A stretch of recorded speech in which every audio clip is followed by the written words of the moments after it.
now I was invited to give a lecture on the topic of new ideas in phonology, so it's like a carte blanche that I was given to choose my own topic. And the topic I've chosen for this one is the question that I've put at as the title of this handout, which is the end of a word always the end of a syllable?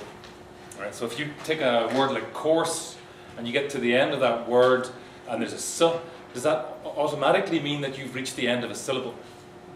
Now you might think that's such a ridiculous question that it seems so obvious that the answer is yes, that it's not worth, first of all, having the title of a lecture on that topic, and secondly, having me stand here for 1 hour explaining to you what the answer is. What I would like to try to do in this lecture is to convince you that the answer is perhaps not as obvious as you might have thought it was. That there's plenty of evidence from English and indeed from other languages that when you get to the end of a word, particularly when there's a consonant at the end of a word, you're not necessarily at the end of a syllable. So that would mean that there's a kind of a mismatch, or at least a possible mismatch between the right edge of a word and the right edge of a syllable. So that's what we're going to do here. And I'm going to go in 3 stages. First of all, I'm going to rehearse some traditional terminology for talking about syllable structure. I would like to remind myself of the words we use to describe syllables and the structure that syllables have. And I would like you to bear with me while I remind myself of the terminology. So that's going to be a short little bit at the beginning. Then the second part is where we get to talk about how big syllables are. You know what size a syllable is in a language like English and in various other languages, and we'll get to this again, I promise. And then the third thing I want to do is to talk about what happens when 2 consonants occur side by side. That is, when you have consonant clusters. It's frequently assumed that syllable structure has a big role to play in the sequencing that you find when 2 consonants are in a row. And I want us to think about that. Okay, so before I start, you'll see that on the handout there are these thick black lines at different points in the lecture, in the handout. That's meant to be a reminder to me to shut up every now and then and check that I'm making myself clear.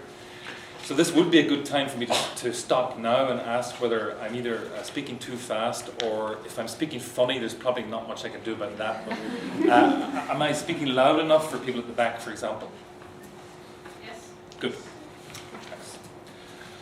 So you should feel free to raise your hand if you have any objections or questions. I'll ignore the objections and I'll see what I can do with the questions. Right, now number 1 on the handout is some traditional terms that people use to talk about what's inside a syllable. It's usually agreed that once you've established how many syllables there are in the word, you still need to be able to say something about what's inside the syllable. So this is to do with what we might call syllable internal structure. And these labels are quite traditional, and I'm sure you're familiar with them, and I always need to remind myself of what they are. So we can think about the syllable itself. Let's take a word like the one at the top of page 2, which is the word guilty. And let's just agree that there are 2 syllables in that word. That's relatively uncontroversial, so gil and t. Now, let's look inside those syllables, and the first syllable consists of 3 sounds or 3 segments, a g, an I, and a l, so a consonant, a vowel, and a consonant. And the normal way we talk about this sequence in syllable terms is using the labels in 1a. So the g of guilty is the onset of the syllable, or the beginning of the syllable. And I've defined it for you there in C2 there, in 1C2. The onset is any consonant preceding a vowel in the same syllable. Now it may or may not be present in the word guilty. There's a g, so it's present. But in English you can you can have a word or a syllable that begins without a consonant. So the word I, for example, has no consonant at the beginning. So it's possible to leave the onset with a 0 consonant. The vowel then occupies what's sometimes called the nucleus of the syllable. The nucleus can be thought of as the core of the syllable. And that's obligatorily present according to normal ways of thinking about this. And it's normally a vowel, and as it is in Gil, right? So it's a vowel sound. Now, if there's a consonant to the right of that vowel in the same syllable, that is, if you end the syllable on a consonant, that consonant is called a coda. All right, so you can see the definition in 1C there. A coda is any consonant following a vowel in the same syllable. And again, it may or may not be present. So in guilty, there's an L there, right, in the first syllable. That's a coda. So it is present. In the second syllable, T, notice there is no coda. Right, so it's possible to leave the coda blank. Now, some traditional terminology here. If you do have a coda in the syllable, that's called a closed syllable. You can see this the terminology in 1D there. 1D2. A closed syllable is a syllable that has got a coda consonant. And an open syllable is a syllable that lacks a coda. So in guilty, the first syllable is closed and the second syllable is open, right? Now, that's the terminology. Is there anything about the terminology there that we need to clarify? So I'm going to be referring a lot to the notion of a coda. In passing, let me just remark that it's often said that the nucleus and the coda get glued together in their own particular part of the syllable known as the rhyme, the syllable rhyme. So in guilty, the ill part forms a syllable rhyme consisting of both a nucleus, that's the I, and a coda, that's the L. In the rhyme in T consists of nothing but the nucleus. Okay, now let's think about the relationship between syllables and words.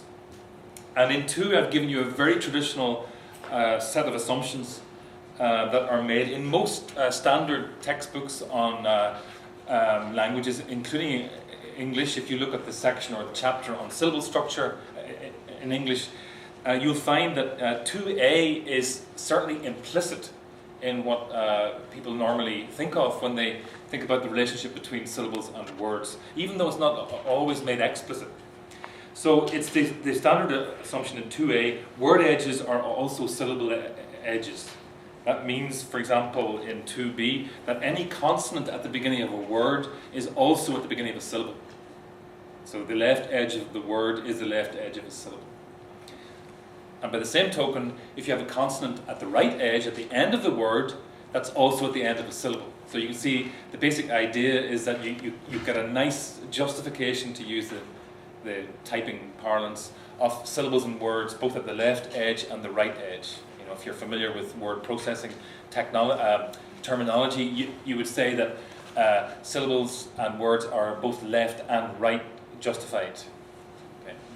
That's a standard assumption, and one that you may have been explicitly taught if you've ever had to deal with the syllable in your career, at school perhaps, or at university. Okay, now once you have decided, I'm going to focus on the assumption that every end of a word is automatically the end of a syllable, because once you've made that assumption, then you can get into what we can call Coda Wars, right? You can compare different languages and see how big your coda is. Right? How many consonants can you have in a coda? In guilty, I just gave you an example with a single consonant. But then you can look across different languages, and on the assumption that the last consonant or consonants in a word are also the last consonants in a syllable, you can start making statements like, in English, you can have up to 4 consonants in the coda, possibly 5. So maybe you can think of an example of a 4 consonant sequence in the coda in English. 6. Yeah, 6 is the one that people normally come up with. So if you take this form and you transcribe it, you have a k, you have a s, you have a th, and a s, and I'm using that to indicate the end of the word. So at the right edge of the word, you can have s, right? 6. It's even been claimed that in English you can have up to 5 consonants in this position, Here's a word I'm sure you use every day. In fact, I use it so often that I don't remember how to spell it. I'm sure you frequently use the thou form, you know, the old second person singular form in English, and you've probably read it in Shakespeare, for example. And then I'll tell you what I'll do. I'll do this in IPA transcription, so as not to give away the fact that I don't know how to spell this word. So you can have something like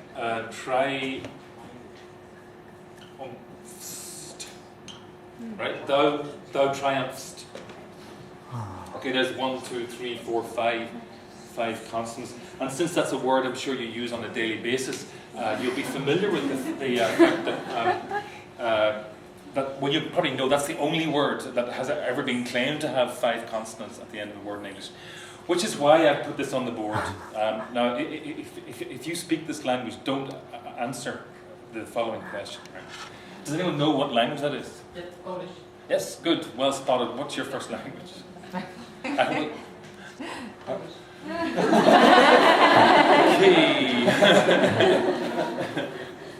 That's called cheating, right? Okay. Now, this is a genitive singular, a genitive plural of the word crime. So, of crimes is what it means. And there you've got 5 consonants there. So in a textbook on Polish, you can say, oh, you can have up to 5 consonants in the coda in Polish. So then you can get into your Coda Wars and compare your codas across different languages, and you have languages that have no consonants in the coda. So for example, Zulu and Yoruba, in fact, many languages simply lack a coda altogether. Right? So they'll score a 0 on that particular game. Then there's languages that permit only 1 consonant according to this definition in the coda. So Spanish, Greek, Finnish, some of the languages represented here, I guess. That's modern Greek. Languages that permit 3, like French, then the claimed 4 for English, like 6 German is like that. And then Polish, Georgian, and a bunch of other languages, particularly Slavic languages, have these complex clusters at the ends of words.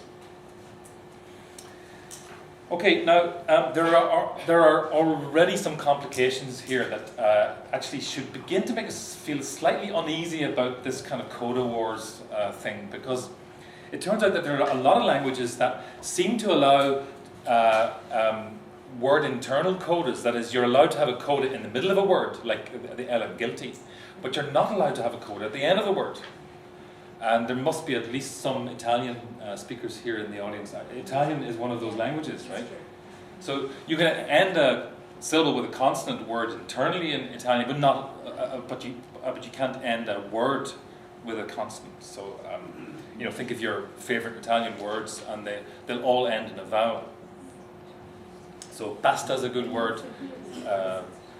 Lombo is a good word, but tipot. Terrible word. That's impossible in Italian, at least in vernacular Italian. Right? On the other hand, there are languages with exactly the reverse situation. There are the reverse of Italian languages that will not allow you to have a coda in the middle of a word, but will allow you to have a consonant at the end of the word. I've mentioned Malay there, at least basic vocabulary of Malay, not counting words that have been borrowed, is to have that. So you can have a consonant at the end of the word quite happily, but you're not allowed to have a consonant at the end of a syllable in the middle of a word. So we're already beginning to think, that's a bit weird, right? Because if it's really true that the end of a word is a coda, the end of a syllable, you would expect the codas to have the same behavior wherever they are in the word. Now, that's just the beginnings of a little kind of worry here, and what I'm going to try to do now is to ratchet up the worry level to the point where you start to get positively suspicious of the idea that the end of a word has to be the end of a syllable. That is, a consonant at the end of a word is necessarily at the end of a syllable. Okay, there's a big thick black line right across page 3 on my handout, which means I should shut up for a second. Are there questions? Okay, I'll move right along before anyone asks me anything difficult. Right, I'm going to. We're now going to look at a piece of evidence which throws more doubt on the assumption that that a consonant at the end of a word is necessarily at the end of a syllable. And it's got to do with the phenomenon of syllable weight. That is, how heavy are syllables. And it turns out that syllables vary in terms of their weight. You can have heavy syllables and you can have light syllables. Now, what do I mean by that? Well, there's a definition of weight in 4. Weight in phonology and phonetics refers to the amount of space that a segment or a group of segments or a sequence of segments takes up in a syllable. So, very crudely speaking, three segments will take up more room than 2 segments, for example. Now, the way this distinction works in phonology is a strictly binary choice between what counts as heavy and what counts as light. And I've defined what light versus heavy syllables are in 4C. So a light syllable is a CV syllable where the syllable ends in a short vowel. That is, it's an open syllable and it ends and it's got a short vowel. So a short vowel in an open syllable, that's light.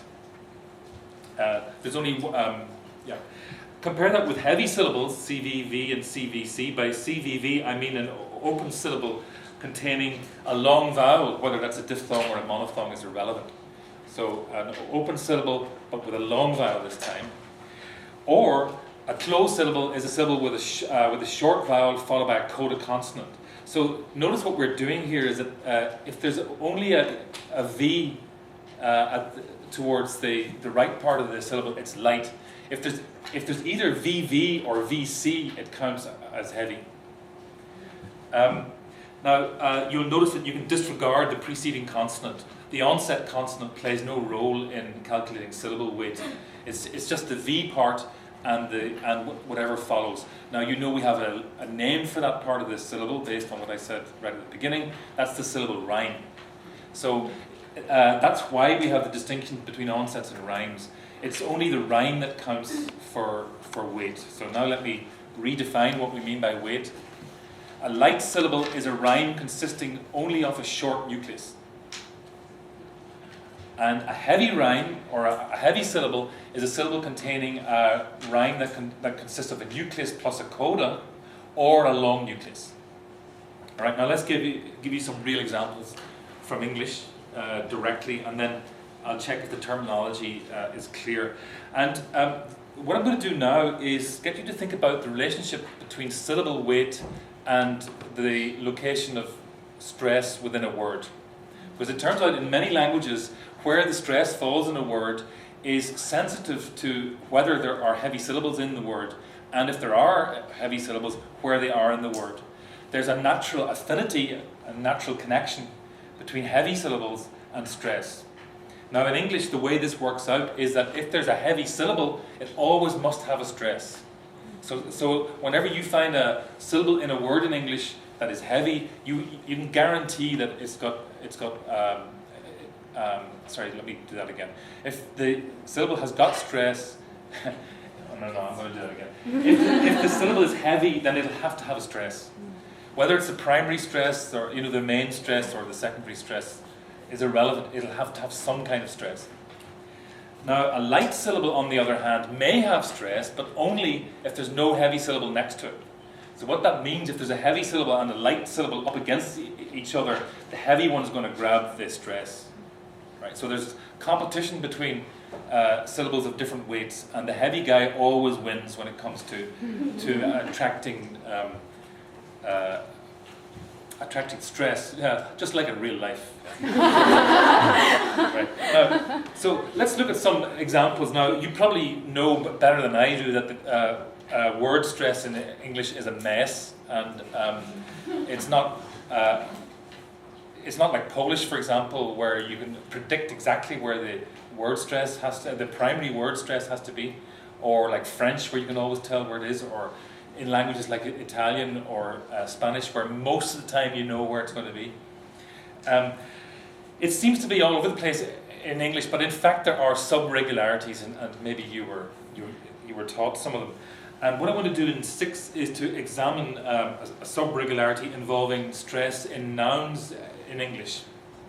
Now, if you think of a counterexample, immediately I will be able to say to you, but that's a different subregularity that we're talking about. So this one in 6a is actually a pretty widespread pattern in English. These are all vowel final nouns. Now we're talking only about nouns here, not about verbs, where there's a different story. What happens in vowel final words? We have words like tattoo, sati, where the final stress, final primary stress. We have words like aroma, arena, which have penultimate stress, that is, they get stressed on the last but one syllable, counting from the last, from the end of the word. You have words like agenda, veranda, which are also penultimate. And you also get words like cinema, America, Canada, where the stress is 3 syllables away from the end of the word, the anti-penultimate pattern. Now, think about the syllable weight in 6a there, and you can see what I've translated that in 6c. In tattoo and sati, those end in long vowels. The last syllable ends in a long vowel. That's going to be heavy, right? You remember that's a VV. That's a vowel that takes up 2 units of weight. And notice that vowel gets a stress. So there's our first example of a heavy syllable taking a stress. Notice that the syllable to its left is light. Okay. Now what about words aroma, arena? The final vowel is the final syllable is light, right? N and m. That's a short vowel with no closing consonant, so that's a light syllable. It does not attract stress. Now look at the syllable on its left, the antepenultimate syllable. In C2 there, it has a long vowel or diphthong, aroma, arena. That means it's heavy. Right? And here's another example then of a heavy syllable taking the stress, beating off the competition of the following light syllable. Now what about cinema? What's the structure of the syllables in cinema? It's got 3 syllables. Every syllable is light. Cinema, right? So they're all short vowels, no coda consonants, so they all count as light. And notice in all of these words, America's like that as well, Canada, the stress falls on the 3rd syllable from the end. So in the case where you have no heavy syllables in the word, and you have at least 3 or more syllables in the word, the stress defaults to the 3rd syllable in. That is, that's the pattern. That's where you put the stress when there is no heavy syllable around. So here's an example of words in English where a light syllable can get a stress, but it only does so because there's no competition from a neighboring heavy syllable. So can you see the pattern there in 6c? I haven't actually made it explicit yet. But can you see what's going on there? The basic thing is that the heavies pulling the stress onto, if there's no heavies, then you default to 3 syllables in. Well, in fact, the pattern is summarized for you in 6b. Sorry, don't turn over even though I did, because I can never work out how these handouts work. But it's 6b, right? The general pattern for nouns in English is that stress falls on the rightmost heavy syllable in the word, otherwise on the anti-penultimate syllable. Okay, now let's look at on page 5. And we're going to look at consonant final words. All of those words that we looked at in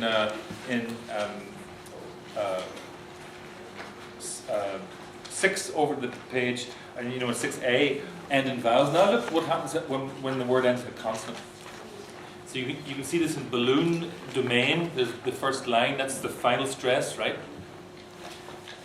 You shouldn't be surprised at that. At words like balloon and domain having final stress. Why? Well, the final syllable is heavy, right?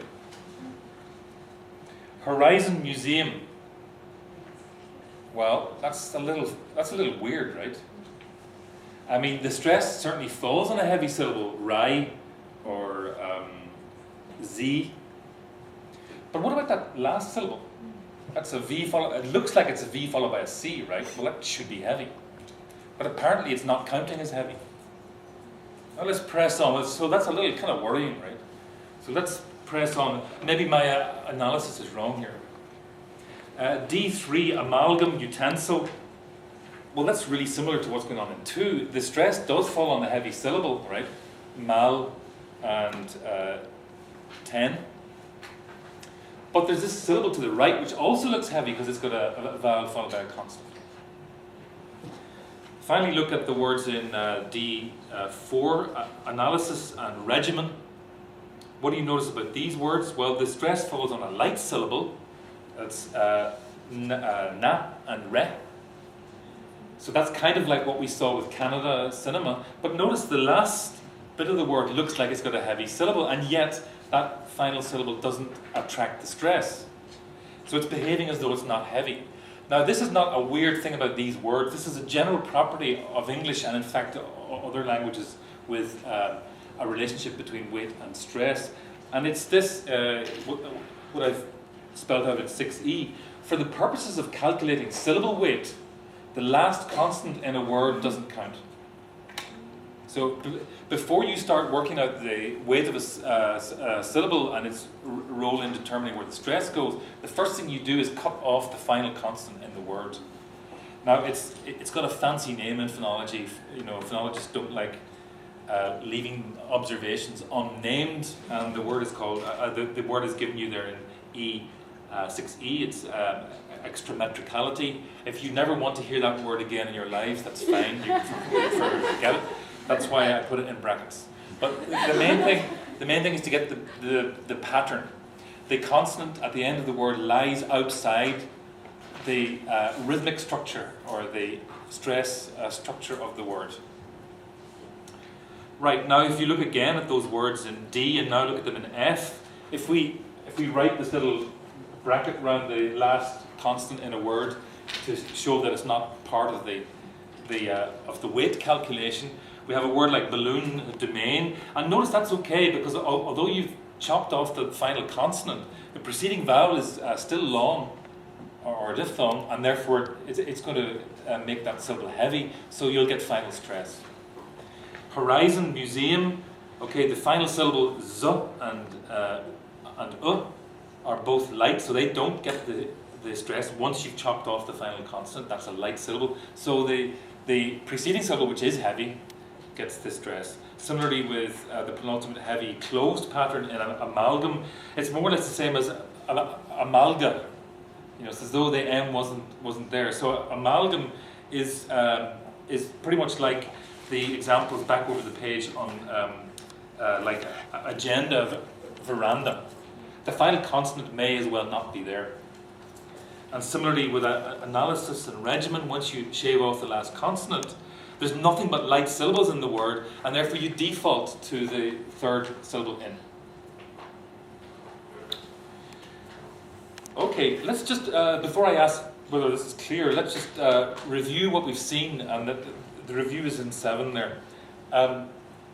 Let's compare a word internal coda, like the N in agenda. There's, you know, in a word like agenda, veranda, that N really is a coda. It's closing a syllable and it's causing the syllable to be heavy.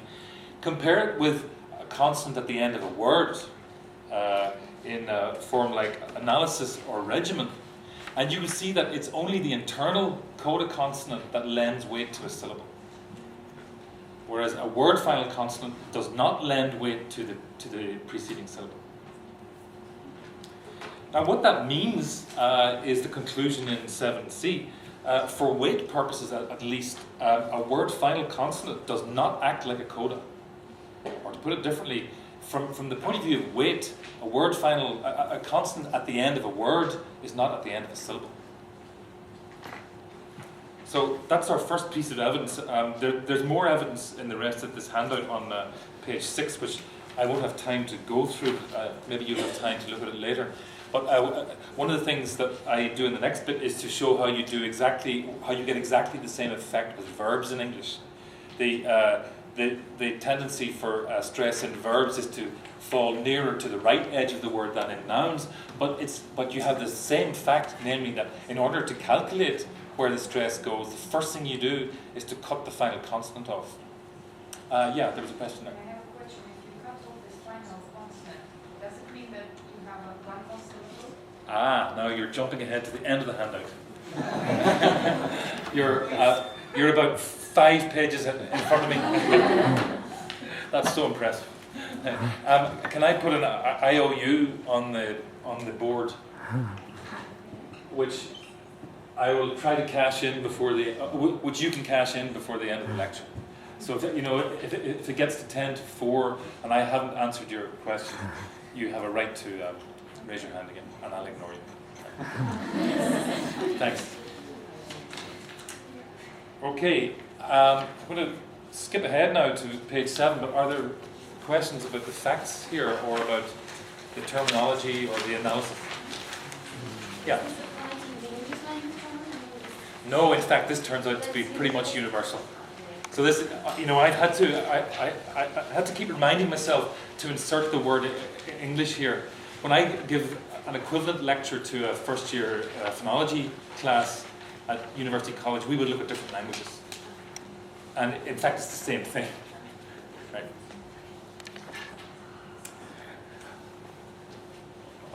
Of course, there's a lot more to say about that. We need to know how stress works in a particular language before you can make the kind of judgment that I just made there. Are there other questions? Okay, now let's turn our attention to something that looks completely unrelated to weight, and it's got to do with consonant clusters. Pardon me. This is on page 7. We're moving on to 10.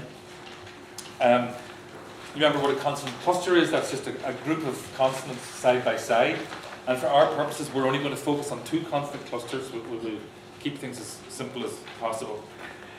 And what you typically find that when is in any given language that allows you to have 2 consonants side by side, there are usually very, very strict constraints on what the 2 consonants are. And those restrictions are sometimes called phonotactic restrictions. That is, there are restrictions on the ability of one sound, one phone, to touch, to tact another sound. So just to give you a rough idea of what we're talking about here, you can see in 10b, think about word initial consonant clusters in English. You can have words that begin with pl, tr, cl, right? Pray, tray, clay, but no words that begin with pw, dl, or km, for example. So that means that there's a restriction on what you can have in the way of a consonant cluster at the beginning of a word. Or word finally in English, you can have words that end in M, P, L, T, S, K, so thump, tilt, desk. But you can't have words that end in thought, unlike Polish, right? Or pathk, or bulg is not a possible word in English. So there's some kind of heavy restrictions on what can follow what, and that's what we mean by phonotactics. Now, in most of the literature that discusses phonotactic restrictions in different languages, they are usually attributed to the interaction of 2 effects. One is to do with syllable structure, which is why I'm talking about it here, where you are in a syllable has a lot to say about what consonant can follow what. So, for example, you can see in pl, tr, cl that we're probably talking about the onset of a syllable there. Right? And secondly, sonority. There's something called sonority that has a big impact on what's possible in the way of a consonant cluster. So, in case you've never heard of sonority, I would ask you to bear with me while I remind myself of what sonority is. And I'm going to start with a technical question, which is this. I'm sorry, some of you have heard this question before, but what's the when you're falling off a cliff, what's the favorite sound you would use if you're falling off a cliff? Ah. Okay. Does anyone any counter examples to ah? What about pa? Or fa? Well, okay, maybe. But why did so many people suddenly shout out ah? And I bet you there was more than one first language represented then when people shouted out ah. And in fact, we have very good empirical evidence that ah really is the favorite vowel in different languages for falling off cliffs. And there are actually various ways you can imagine how you would collect data that would be relevant to the evidence. you could hang around cliffs, right? You could probably get a research project going where but in fact there are much less sinister ways of checking that what you just said is true, namely by looking at comic strips. Now you know in comics people fall off the cliff all the time. And if you look at the speech bubbles that come out of the mouths of the fallers during the cliff falling experience, they usually are speakers of the vowel sound ah. So the faller is a talker, and the talker says ah. And so the question is, why do they say ah instead of pa? So maybe you can tell me. You know, across languages, across the world. Oh, you used the word sonorous, right? You already know what sonority is, that right? You're absolutely right. It's the loudest sound that you can make with the speech mechanism, right? Now, many people initially talk about articulation. Oh, that's the easiest sound to make, but that's probably not true, right? Because you have to open your jaw to make that sound in a way that you don't if you say for example. So it's apparently got to do with the fact that this is the loudest sound known to man and woman, and apparently that means that the faller is not just a talker, but is a talker wanting somebody to hear them, right?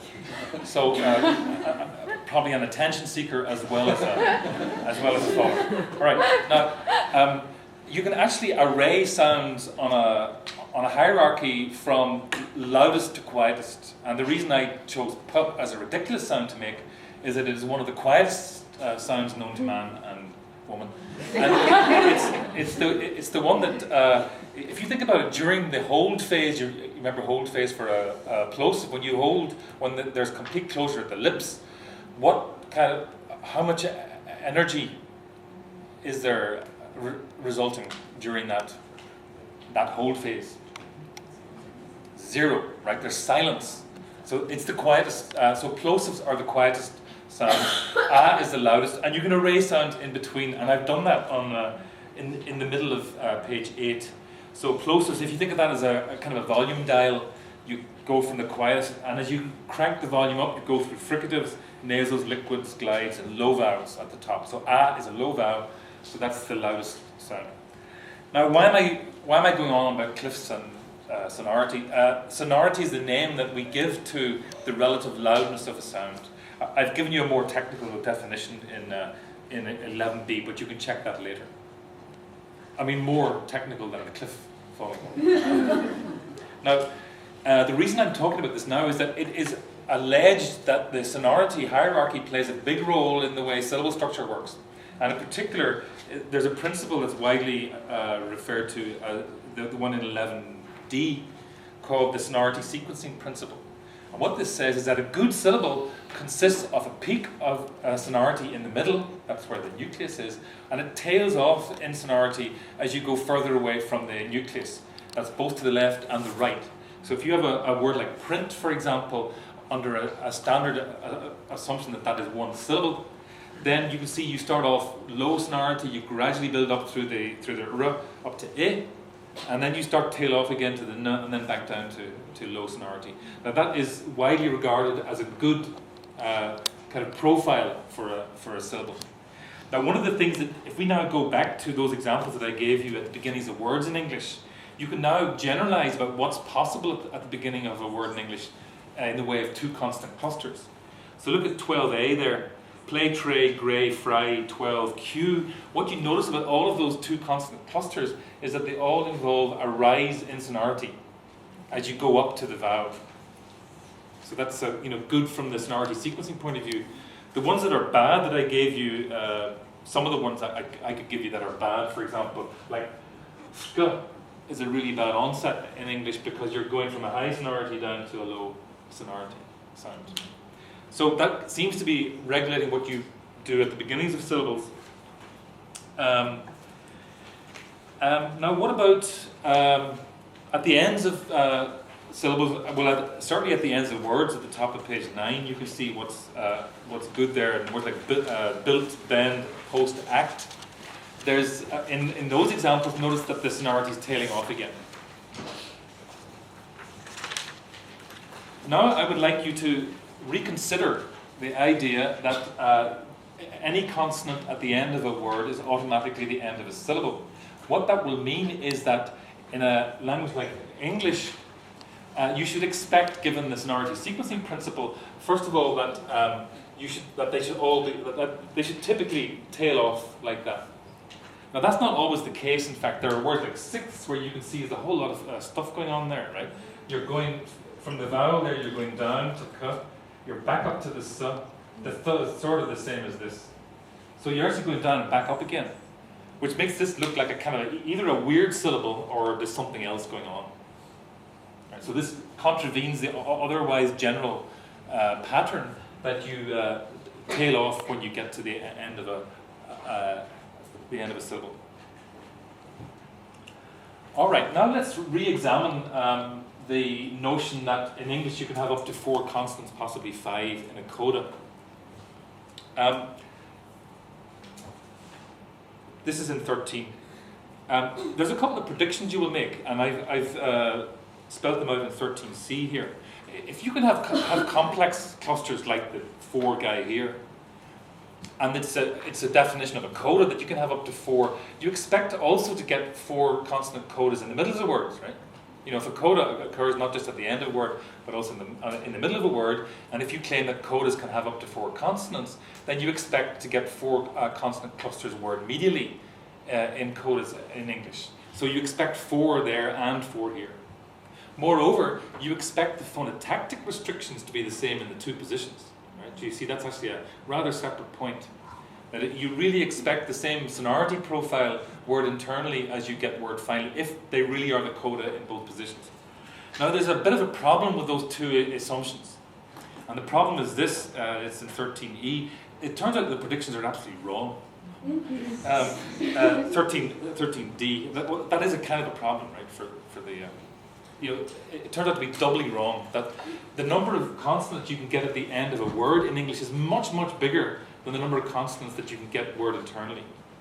Moreover, the phonotactic, where you do get apparently something complex word medially, like a 2 consonant cluster, it turns out that 2 consonant cluster looks nothing like a word final coda from the point of view of phonotactics. So I'm going to take you very briefly through the evidence to show you that that's true.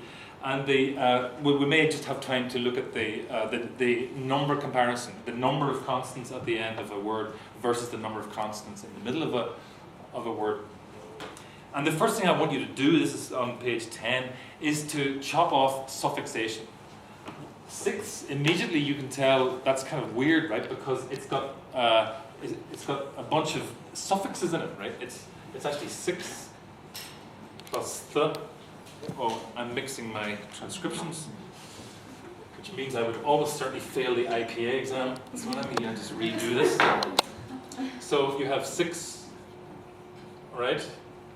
That's the word or the stem, 6.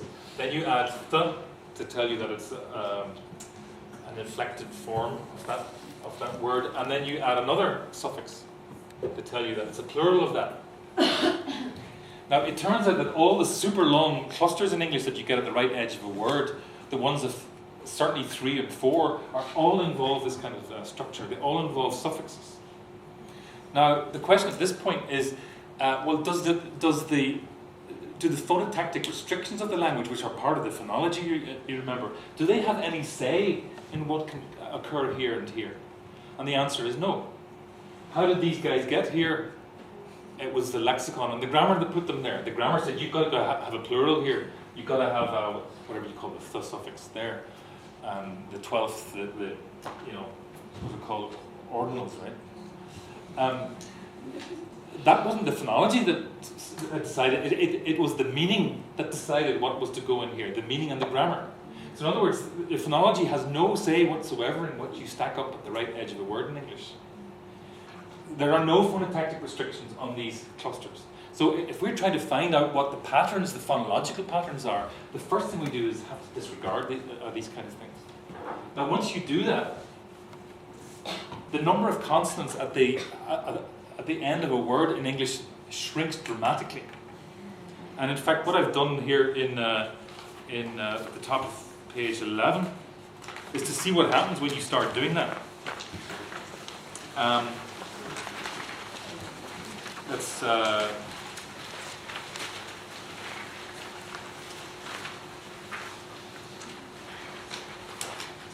perhaps if we skip ahead to 13,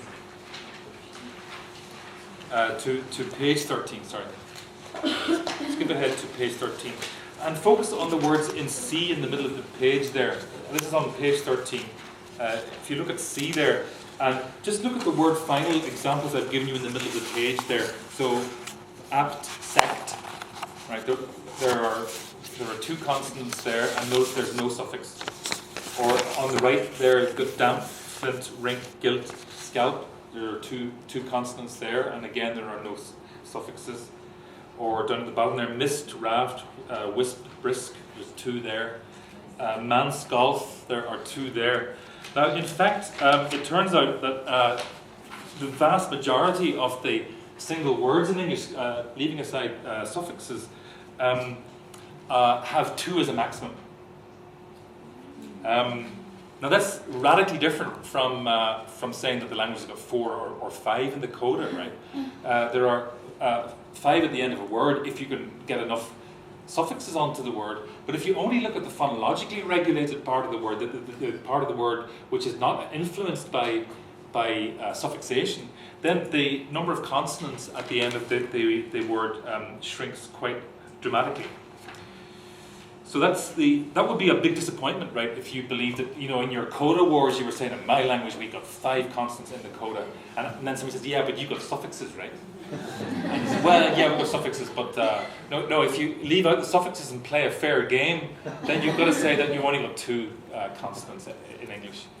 Now, the interesting thing about this, of course, that means that word internally you want to check what's going on word internally as well, right? So at the end of the word, we're down to 2 consonants. And now we want to compare these consonants with what's possible word internally, because if that's a coda, the KS is a coda, you expect to get KS as a coda word internally. So whatever 2 consonant cluster you have at the end of the word should potentially be a 2 consonant cluster in a coda in the middle of a word. Right? Do you see that point? So all of those examples that we just looked at on page 13, if we go back to page 13 and C in the middle of the page, the PT sequence, you expect to get that word immediately. If PT really is a coda and we've said, okay, it's a fair cop gov, we're only allowed 2 consonants at the end of the word, but at least it's still 2, and we can go in to look at word internal codas and we still expect to find 2 there as well. Right? Well, you'll be gravely disappointed if you have that kind of expectation, because when you get into the middle of a word in English, it turns out that the maximum number of consonants you can have in a coda, leaving outside the suffixes and all that kind of stuff, is 1. Right? So we're gradually moving away from 5 to 4 to 2 to 1. And just to show you what you do get word internally, you can see in C there on 13. You do indeed get PT word medially in English, in a word like chapter. But what's the syllable structure of chapter? It's chapter. In other words, the P and the T are not in the same, are not in a coda. Only the P is in a coda and the T is in an onset. Well, that's kind of weird, right? If you were expecting to get the 2 consonants in the coda word medially, and it turns out there are different syllables word medially. In fact, that's the general pattern in English. You see this in sect, so kta, and compare that with vector, where the K's in the coda and the T's in the following syllable. Or mist, mister. Or raft, rafter. Wisp, whisper. Brisk, whisker. Similarly there, pamper, damp. So MP, for example, perfectly good cluster in English. But when you get an MP word medially, it's only the first consonant in the coda, the second one's in the onset. So damp, flint, but pamper, winter. So rink, wrinkle. Gilt, filter, scalpel, manse, cancer, golf, dolphin. Now, we just have time for me to try to convince you that 1 really is the maximum you can have in a word internal coda. And what I've done, if you flip back onto page 12, is I'm going to report a brief study that was done by Sam Duanmu on a book on syllable structure that's due to come out soon.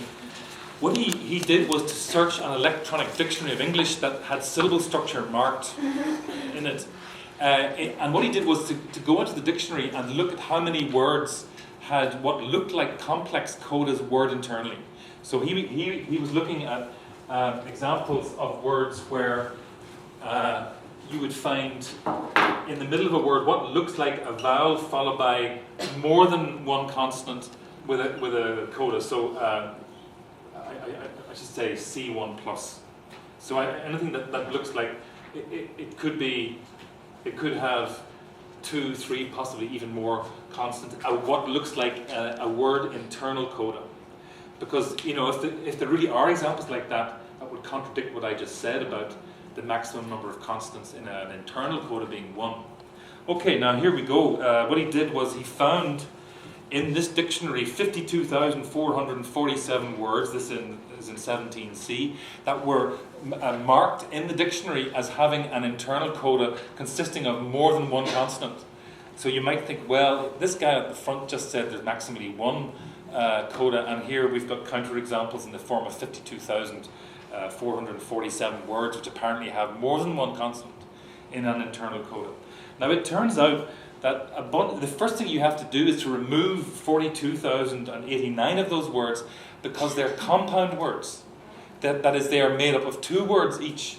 So in other words, so that would be something like ragtime. Okay, so ragtime is a compound, is made up of 2 independent words, which means that these got put together by grammar, by the lexicon, by meaning. It wasn't phonology that said there had to be a g next to a t there, right? That's quite different from the PT in chapter. The g, t in ragtime got there because the words just happened to get put together. Now, of course, you have to list compounds in the lexicon in English because you don't know what they mean, right? You can't always tell from the 2 words themselves exactly what the overall meaning is. So this is for example, this you could call this a blackboard, right? Even though it's white. So that's a white blackboard. That means blackboard has to be in your mental lexicon. But it's still 2 words, unified as one word. Now, if you rip out all the words like this from this lexicon, you remove 42,089 examples, and now you're down to 4,193 apparent counter examples to my claim that you get maximally one consonant in the coda. Now, of those words, it turns out that a bunch of them have got suffixes on them, so they have to get chucked out. And now you're down to 166 words. All right. So some of those words appear more than once in the dictionary, so let's get rid of those, right? So we're now down to 146 words. Now, the second step that Sam Duanmu did was just to look at those individual words by hand. So he finally left the computer analysis and started looking at the words by hand, and he realized he had to chuck a bunch more out. So, for example, C2 there were some words that were not marked as having compound structure or suffixes, but which clearly have, like coltish and the good English word dachshund, which, as you know, is a compound in German. It's a hound that chases dachses, right? Dachses are badgers, right? So it's a badger hound, so it's actually a compound. There's a bunch with X with a prefix, so with a prefix, and that prefix, by the way, was borrowed from Latin. There's some words where the syllable structure is unclear. So scherzo, I don't know where you want to put the syllable break in scherzo. So he chucked out 5 of those. Then there's a bunch of words that have long vowels, but they're all followed by a single consonant. Right? So words like council, almost empty. There's still only one consonant in those examples, even though they also have long vowels to the right. So by the time, and then there's a few examples, like 7 examples, like the word arctic, right? I didn't know there was a cut in Arctic until I learned to spell. So I thought it was Arctic, and I know a lot of other people felt that way as well until they learned to spell. So there's a bunch of borrowed words, like 7 borrowed words that look like exceptions, but they say they're borrowed from other languages. So in fact, what at first sight looks like a big bunch of counterexamples to the generalization that a coda can have at most one consonant in the middle of a word in English turn out not to be counterexamples at all. So the general pattern that we see in 16a is a very robust pattern in English. Whatever's a good 2-consonant cluster at the end of a word in English is a good 2-consonant cluster in the middle of a word in English, but it'll not have the structure of a 2-consonant coda. It'll be in 2 syllables. The first consonant will be in the first syllable, the second consonant will be in the second syllable. So that first consonant in the internal syllable is the one that is making me say that you can have maximally 1 consonant in an internal coda in English. Well, how do we explain the fact that the phonotactics of those clusters on page 13 are identical? That is, you have the same restrictions in the middle of page 13 there, regardless of whether the 2 consonants are at the end of the word or in the middle of the word. Surely I said further into the lecture that phonotactics are driven by syllable structure. Well, that's what most people assume, and if that's true, that would mean that if you find the same phonotactics on pairs of consonants, you expect them to have the same syllable structure. Right? Do you see the logic of that conclusion? If you believe syllable structure really is implicated in driving phonotactics, then you expect if you get the same phonotactics on one part of the word as in another part of the word, the 2 parts of the word will have the same syllable structure. Now, notice if you do the traditional syllable structure like in 14, the top of page 19. Page 14, number 19. Right? So, Mr. and Mist, under a standard story, Mr. would be 2 syllables with an S in the first syllable, in the coda the first syllable, the T in the onset of the second syllable. And Mist would have a coda cluster at the end of the word. Notice you're not able to use syllable structure to explain the fact that the cluster is identical, that the phonotactic restrictions on S followed by T are exactly the same word finally as they are word internally. Suppose we take a really radically different view of syllable structure and say, we'll trust the phonotactic data, we'll trust our ears and eyes, or our eyes in looking at the dictionary and our ears when we hear these things.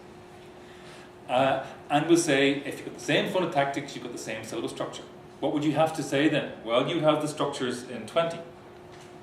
So Mr. would be just like before, right, with a coda S followed by an onset T. But now Mist would be split across 2 syllables in exactly the same way that Mr. is. That is, the S would be in a coda, the T would be in an onset. Now notice what you explain by saying that. You explain that, can you tell?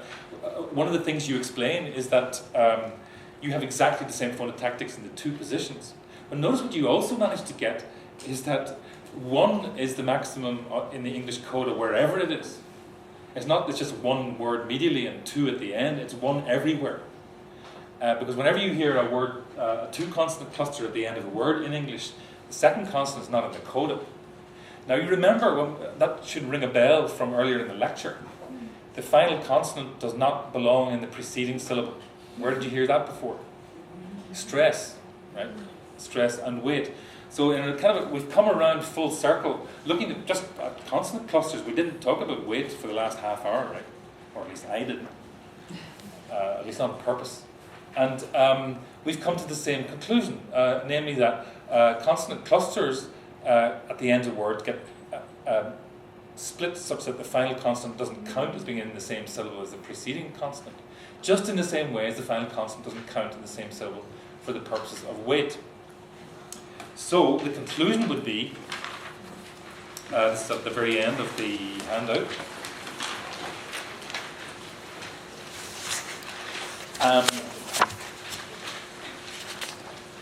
the question I asked at the beginning, once we get to the end of a word, are we automatically at the end of a syllable? The answer is no. We get to the end of the word, there's still maybe a bit of a syllable to go, right? There could be a mismatch at the right edge of the word, at the end of a word, such that a syllable potentially overhangs the end of the word. So that in fact the last consonant of the word is the beginning of something else.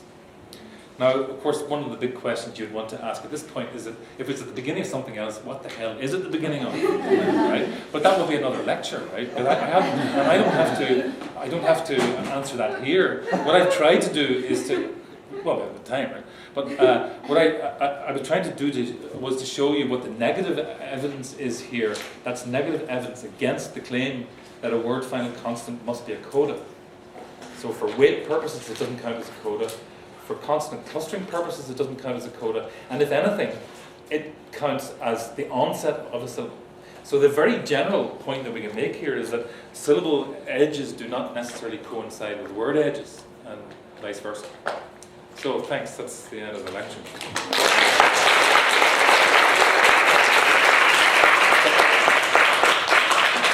Thanks. You know, since nobody's here to kick us out immediately, there is time for questions, if anyone.